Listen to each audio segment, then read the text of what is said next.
said Will? Yeah, well, Okay. So, I guess I gotta be in there.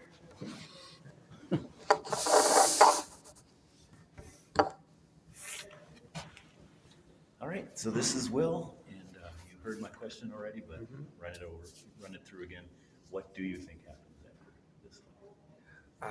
I'm a believer in heaven, and the Bible talks about having a room prepared for those who choose to follow Jesus and his teachings. And so I believe in the afterlife of heaven and being in oneness with God and having a relationship with Him up there and being able to maybe see the people that I've helped get there. So I believe in heaven. Yeah. Cool. And before when I was setting this up, you said that you had become a believer at what age? What did you say? About ninth grade, so that's about say 7 years ago, maybe. Uh-huh. Can you tell me like what led up to that or what? Yeah, I mean, we went to church as a family, really little, but I don't really remember anything about that, other than getting snacks and after the service ended. Yeah.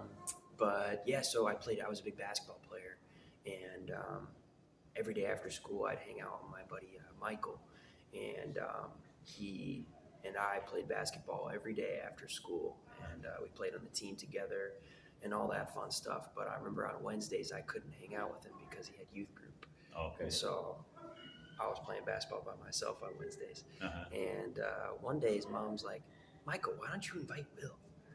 You guys hang out all the time. Just invite him." Michael's like, "You want to go to youth group?"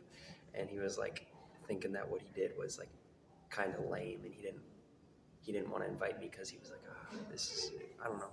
Yeah. But one day he invited me, and I went, and I just remember hearing the music, and I just started sobbing because I was like, I've been kind of yearning for a feeling like this, like just to belong somewhere, to feel loved and stuff like that. Yeah. That's when it all started, and then since then, gone through a lot of ups and downs, but I've stayed faithful. Yeah. Yeah. So you said that your family went to church. Like do you feel like that contributed to your it sounds like you just like totally responded positively when you got there to that youth group. But Yeah, no, they were super welcoming. We played a lot of games, and all I cared about was basketball. So it was nice to have something else to do because all I did was play basketball, go to school, eat, sleep, and play more basketball. But yeah, no, I definitely responded pretty positively to it because I didn't really have a direction that I was taking my life other than playing sports and stuff. So it was nice to have something else to focus on. I always knew there was something. Yeah, and, like you would say you believed in God at that point. No, I had always believed, but I had never followed and developed my faith and had a relationship with Christ. So I responded really positively through that. And my mom I always had a cross in my room, so like every once in a while I'd pray. And I didn't really know what I was doing, but it was just like sometimes things got rough and I didn't have anything to turn to, so it was nice to have that. Did you, when you started going, so I take it you started going to that youth group, was that a different church than your family's church, or? Yeah, it was different. So the first one we went to was in Batavia, Illinois, which isn't crazy far from here. And then I went to a church that is no longer, but it's called Wheatland, Salem, and it was a Methodist church in Oswego, Illinois. And now I go to one in Sugar Grove called Village Bible Church. And is that the one that you went to for the youth group? I went to a youth group there for a little bit later in my high school career, but starting out in high school, I was going to the one in Oswego, and then that's where Mike invited you. Yeah, my friend Michael invited me, and then I made some other friends, and they invited me to their youth group, and I was like, I go to this one in Oswego, and we all kind of just on Tuesday nights I'd go to the one in Oswego, or on Wednesday nights I'd go to the one in Sugar Grove. Yeah. And so I was in the smack dab middle of both of them. So one night I'd go to Oswego, and one night I'd go to Sugar Grove, and it was back to back, and it was like the best part of my week. Yeah. And, got to what's your I call it like a faith journey, right? What's it been like since that first time you went? Like, would you say you became a Christian at that first time, or did you gradually grow in your faith? Or I what, gradually what happened? grew. I gradually grew, and I think that's a really good question because I don't really know. I was just like, I don't know. I developed the way I do devotionals as time went on, my Mhm. prayers, being able to see God in different ways as He's opened up my eyes to the sin that I have, and Mhm. um, but I think as times went on, one, I've definitely grown and I've gotten more of an understanding, but I've realized more of how much I don't know. Mhm. And that's the cool part about it. Like, I mean, I've been reading the book of Matthew for the last 5 days or so. I've read Matthew chapter 6 like every day because I'm like, Uh-huh. this chapter is just so good, and every day something different stands out. So, So you're meditating on the word yeah, rather than just flying through it. yeah, and I've tried a bunch of other different things like trying to memorize verses or Mhm. things like that. But I don't know, my faith journey's definitely been pretty crazy. I mean, there's always times where I have doubt, and Yeah. like you got to question it sometimes. Like, hey, I can't physically see God, so am I crazy? Yeah. I don't think so, but But yeah, sometimes, yeah, it's good to be honest about those times of yeah, doubt. And we have our times of great faith and times of great doubt. And yeah. yeah. And those times where you don't feel that close to Him, I mean, you just got to try to continue with your schedule, Mhm. and I don't know whether it's a devotional or whatever you do to stay connected with God, going for a walk or something like that. Even on those days that you don't necessarily feel close to Him, you can still do your best to draw near to Him because He's always trying to draw near to you. So, To be honest, um, so I've about 10 years ago made this goal. I'm not going to say a commitment because if I was to try to keep it myself, no, it's a goal that fail, yeah, I ask God to help me with, but it's to have some sort of an outreach conversation yeah, every day. And the thing, like, yes, I have my daily time in God's Word and mm-hmm.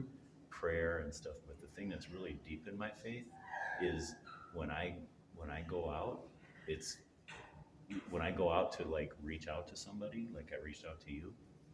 Um, I mean, I've been doing this for 10 years Mm-hmm. and I'm still like intimidated by it. I'm still like weak about it. Yeah, it's like, I'm still like wondering why do I want to do this again? So it drives me to prayer. Like it yeah, reminds me how weak I am and how much I need God. yeah, And so it's been now that it's become a habit. It's like, okay, who am I going to talk to today? So that it's not that I forget about it, but every time that I intentionally go about doing this, I'm definitely praying. mm-hmm. It's deep in my prayer life, like Yeah. you wouldn't Give me the believe. words, give me the words to say, Yeah, God. Yeah, and just lead me to whoever you want me to talk to today or whatever, and then afterwards it's just I go away rejoicing. It's mm-hmm. like, God, thank you for the privilege of talking Yeah, to that person, and even if it's a non-Christian or whatever, I usually learn something, yeah, totally. and and I'm not discouraged because a lot of people aren't interested or aren't you know they have bad opinions of Christianity or whatever, and I just feel like, well, God's not through with them yet. Yeah, And the very fact that I felt led to talk to them and that they were willing to talk to me about it makes me believe God's working in their life. uh-huh. So maybe there's, Yeah, so I have great hope for everyone I've talked to, and it's so just long story short, it's just really deep in my prayer life in several different ways. So that's super awesome. yeah. Would you say it's easier to talk to those who are believers compared to the Oh yeah, non-believers? yeah. Yeah, And I feel like, and I've experienced this because I've done a few like overseas, well, one big overseas trip, and then I guess Central America is overseas too, kind of. But anyway, meeting people in other countries that are Christians, I just feel like we're part of the same family. yeah, oh, totally. Like I have so much in common with people that I've never met before, and I meet them, and so I love that. So yeah, it's definitely easier. But I've also found that as long as I'm willing to listen and ask good questions, non-Christians, I can relate to them, and most people are willing to talk, Yeah, much more than I ever thought they would be. yeah, I actually thought when I first started doing this, I'd probably get punched a few times, like people get mad and punch me in the nose or something. I don't know. I had Yeah. no idea. It's like that fear of the unknown. So I kind of had to overcome that. Yeah, I've never been necessarily like attacked for my faith, like you hear about the stories in the Bible and the scriptures. Yeah. I mean, I'm open to it, but I'm not looking for it. I'm not trying to get punched. I'm not trying to offend anybody, but yeah. So, is growing as a Christian? Would you now are you pretty faithful about going to church on Sundays too? Yeah, I go every Sunday. Yeah. What would you say is the thing that helps you the most in growing? And the reason I ask that is because sometimes, well, I'll just ask that. Yeah, is it more like a sermon that's preached to everybody, and you kind of take what you get from it and apply it to yourself, or is it more like one-on-one type relationships where someone's like mentoring you or discipling type relationships? Like what has helped you the most in your faith? I think the thing that's helped me the most is so God's made it very apparent that I have a lot of opportunity in my life, and He's definitely given me a gift to speak to people and relate to people. Like, I don't know, I always find myself talking to somebody wherever I go. That's cool. I always think it's God. Wow, yeah.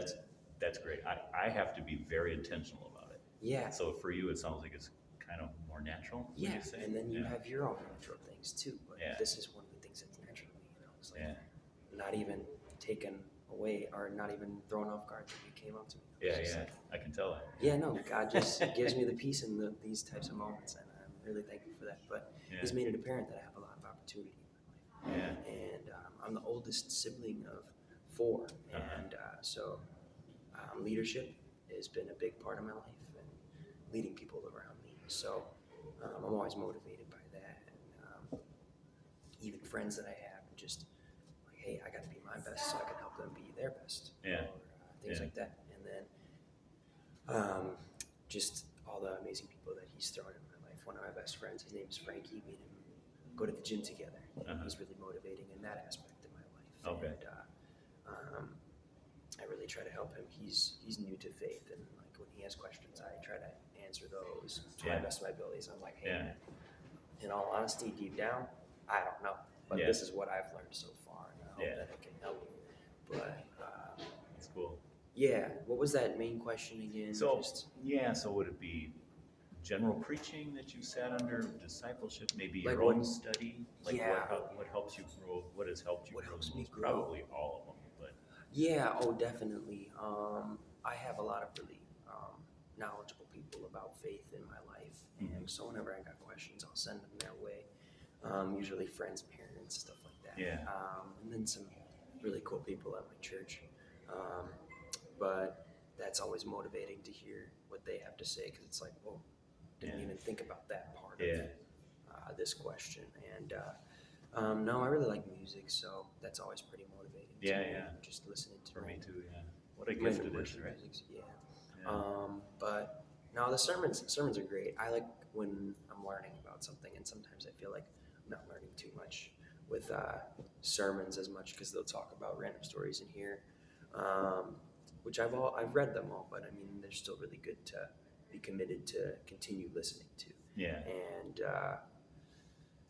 so does your church do what's called expositional preaching, where they're preaching through large sections of the Bible, or is it more topical, which is they take a certain topic and look at different places in the Bible? They find a balance, and so like the main preacher the pastor will speak like maybe 3 times in the month, and then once a month there's a different person speaking about another topic. And it's pretty cool. But I love when I get to learn about like the different ways of other cultures, how they view faith. Like a couple weeks ago, there was an Indian guy speaking at our church, and he was speaking about false idols and stuff like that, but from the perspective of growing up in India.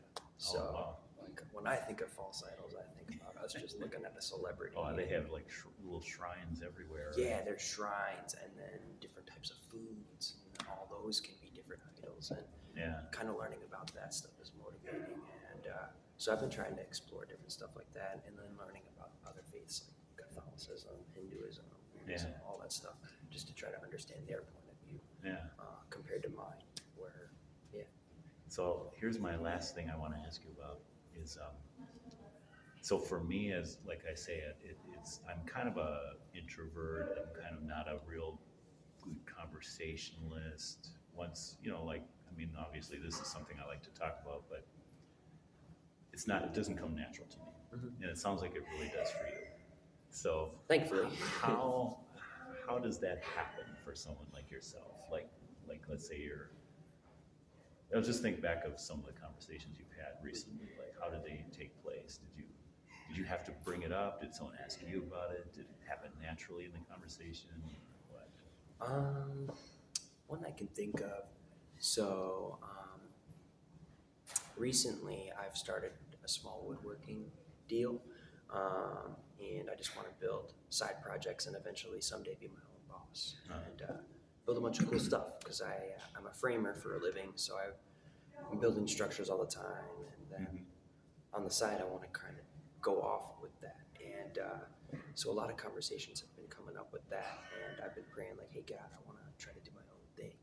I want to try to go off on my own path with this and create something that I could support a family with someday. Mm-hmm. Because I love building things, and then yeah, so I just recently built a coffee table for my grandparents, Mm-hmm. and so I've been getting a lot of messages from people about things that they would like built, and kind of what I did with my post was like, hey, I built this coffee table.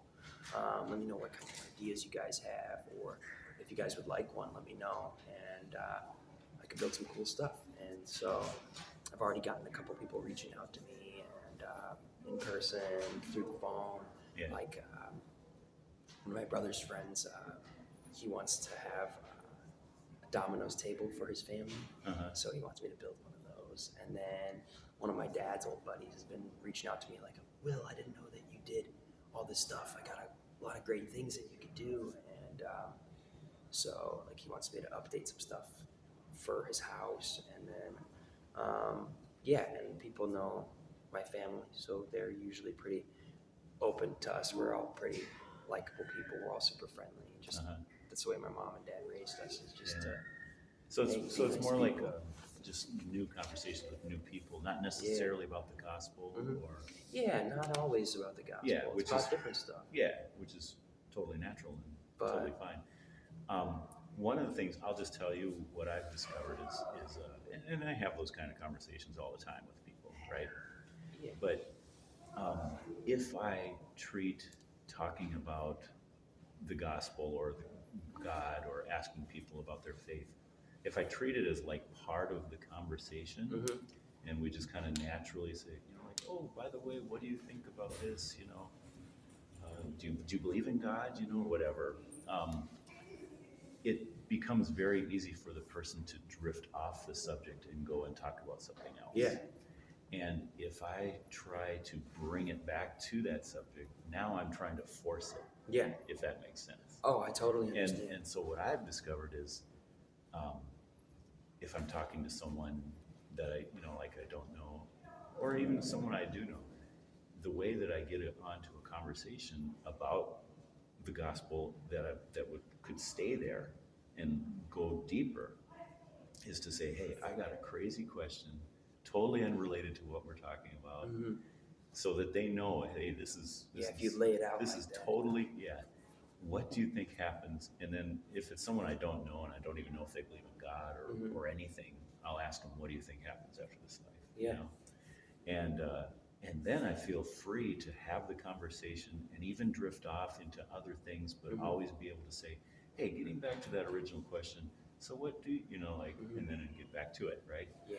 And that way it's I know it seems unnatural at first to just bring it up like out of the blue, Yeah. At least I'm telling people, hey, I realize this is kind of a crazy question, Yeah.